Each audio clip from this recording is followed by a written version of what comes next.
سورج کے غروب ہونے سے پہلے پہلے تیسرا دن یوم النحر، ایک 11 ذی الحجہ، 2 12 ذی الحجہ، بس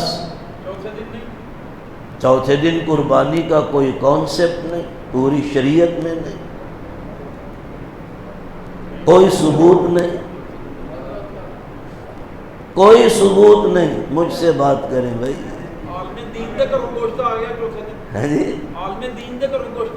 وہ عالم ہے ہی نہیں، جس کو آپ عالم سمجھتے ہیں اس کے پاس کوئی دلیل، کوئی سند نہیں کہ چوتھے دن کسی صحابی نے، تابعی نے، حضور نے کہا ہو کرو۔ 3 دن بس۔ ہاں جی، ہاں ہاں جی، نہیں وہ 4 دن، وہ کل تک پڑھیں گے، غروب آفتاب سے پہلے پہلے تک۔ یہی بات ایک شخص نے مجھ سے کی، یہ تکبیریں تو آپ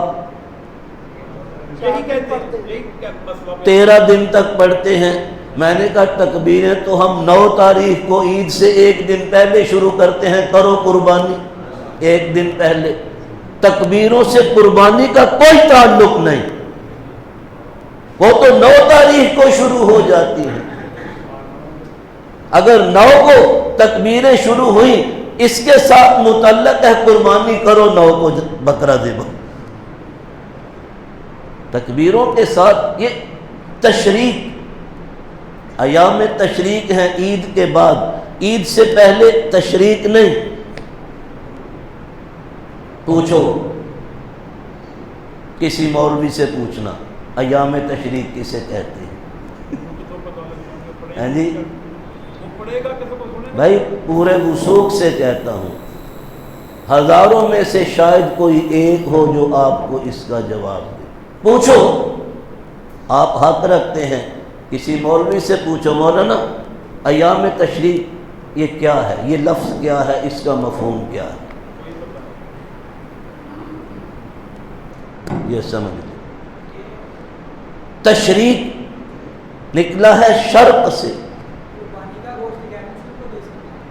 ہاں، ایسا غیر مسلم جو نادار، مفلوق الحال، تنگ دست ہو، اس کو قربانی کا گوشت دیا جا سکتا ہے، لیکن زکوٰۃ کا کوئی پائی پیسہ غیر مسلم کو نہیں دیا جا سکتا، اور صرف بڑھتی ہے اہل ایمان میں بس۔ ہاں، اچھی طرح سے سمجھ۔ قرآن کہتا ہے اطعم القانع والمعتر، قرآن کہتا ہے اطعم البائس الفقیر، وہ محروم اور فقیر، وہ تنگ دست، نادار، مفلوق الحال، اس میں مسلم، نان مسلم جو بھی ہے، کھانا ہے، طعام اباحت ہے، کھانا، گوشت کیا ہے، کھانا ہے، دے سکتے ہیں۔ زکوٰۃ کا ایک پائی پیسہ غیر مسلم کو نہیں دے سکتے۔ یہ اسلام کے نظام معیشت کا فیصلہ ہے بھائی، ہاں ایسے ہی نہیں اندھا دھند۔ تو میں کہہ رہا تشریق، شرق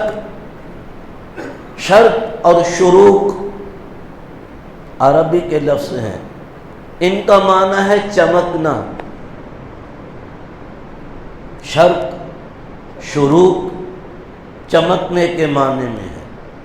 سب سے پہلے آفتاب صبح کو جہاں سے نکلتا ہے چمکتے ہوئے، تو اس جگہ کو بھی کہتے ہیں مشرق۔ مشرق اس میں ظرف مکان ہے، چمکنے کی جگہ، طلوع ہوتا ہے۔ ڈوبنے کو کہتے ہیں غروب، جس جگہ ڈوبتا ہے اسے کہتے ہیں مغرب۔ ڈوبنے کی جگہ، اس میں ظرف مکان بھی ہوتا ہے، زمان بھی ہوتا ہے۔ چمکنے کا مقام یعنی چمکنے کی جگہ، چمکنے کا وقت مغرب ڈوبنے کی جگہ، ڈوبنے کا وقت، ظرف دونوں آتے ہیں، ظرف زمان بھی، ظرف مکان بھی، ہر جگہ جملے میں استعمال ہونے کے بعد یہ اپنا معنی متعین کرے گا۔ ہاں، چمکنا، جب تک دن چمکتا ہے دھوپ کی وجہ سے چمکتا ہے،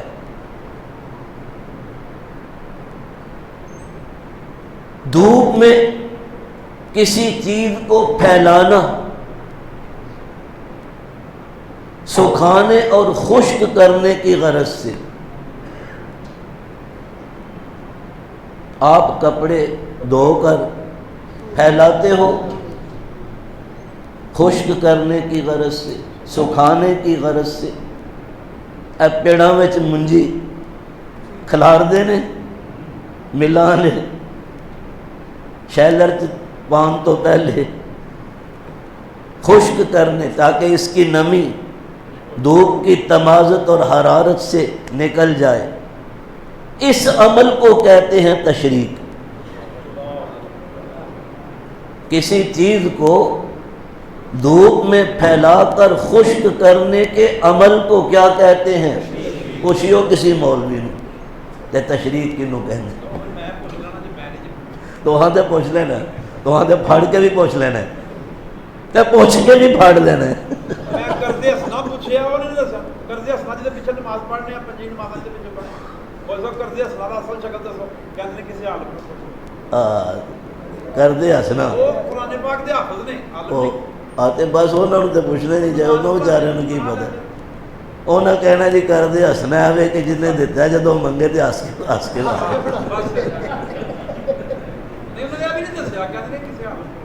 نہیں، انہوں نے ٹھیک کہا ہے، اس لیے کہ اللہ کا حکم ہے فَاسْأَلُوا أَهْلَ الذِّكْرِ إِن كُنتُمْ لَا تَعْلَمُونَ، ارے خود معلوم نہیں تو جنہیں معلوم ہے ان سے پوچھو۔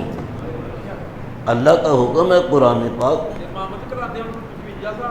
امامت کا یہ مطلب نہیں کہ کوئی آپ بھی امامت کرا سکتے ہیں، بشرطے کہ نماز کے با جماعت کے مسائل سے آپ آشنا ہوں، کہاں پر سہو ہوا سجدہ سہو آتا ہے، کون سا سہو ہوا سجدہ سہو نہیں آتا، یہ مسائل۔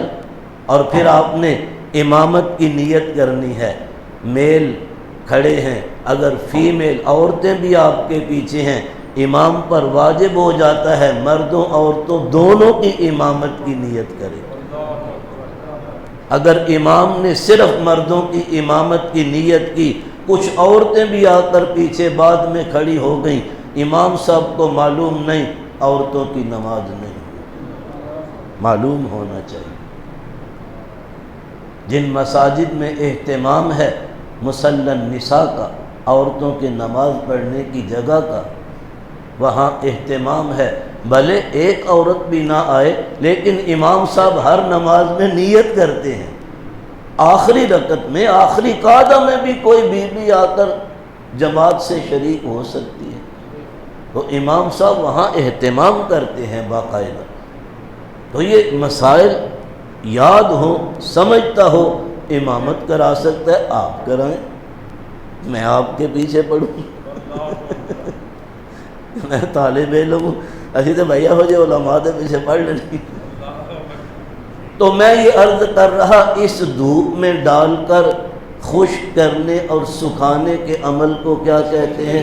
تشریق۔ اہل عرب کیا کرتے تھے قبل از اشاعت اسلام بھی، کہ ہر سال قربانی تب بھی ہوتی تھی، حرم کے جانور آتے تھے، لوگ حج کو آتے تھے، قربانیاں بھی ہوتی تھی، حرم میں نظر مانی ہوتی تھی، یہ جانور حرم لے جا کر ذبح کریں گے، ان کا گوشت غرباء کو مساکین کو دیا جاتا تھا۔ تو غریب لوگ کیا کرتے تھے؟ گوشت قربانی کا دھوپ میں ڈال کر سکھاتے تھے۔ ایک گوشت سکھانے کے عمل کو تشریق، یہ ہے ایام تشریق، لیکن تشریق کا قربانی سے تعلق نہیں۔ تشریق عید الاضحیٰ کے بعد 3 دن ہیں. 5 دن سال بھر میں ایسے ہیں جن میں روزہ رکھنا حرام ہے. عید الفطر، عید الاضحیٰ اور عید الاضحیٰ کے بعد 3 دن بس. نبی علیہ السلام کا ارشاد والا شان ہے لا تصوموا فی هذه الایام فانها الايام اکل وشرب وبعال او کما قال علیہ الصلاۃ والسلام. ان 5 دنوں میں روزہ نہ رکھنا، یہ کھانے پینے اور بیوی سے ہم بستری کے دن ہیں، جماع کے دن ہیں، خوشی کے دن. یوں جاؤ. اکلن 1، شربن 2، بعالن 3. خود حضور صلی اللہ علیہ وسلم ارشاد فرما رہے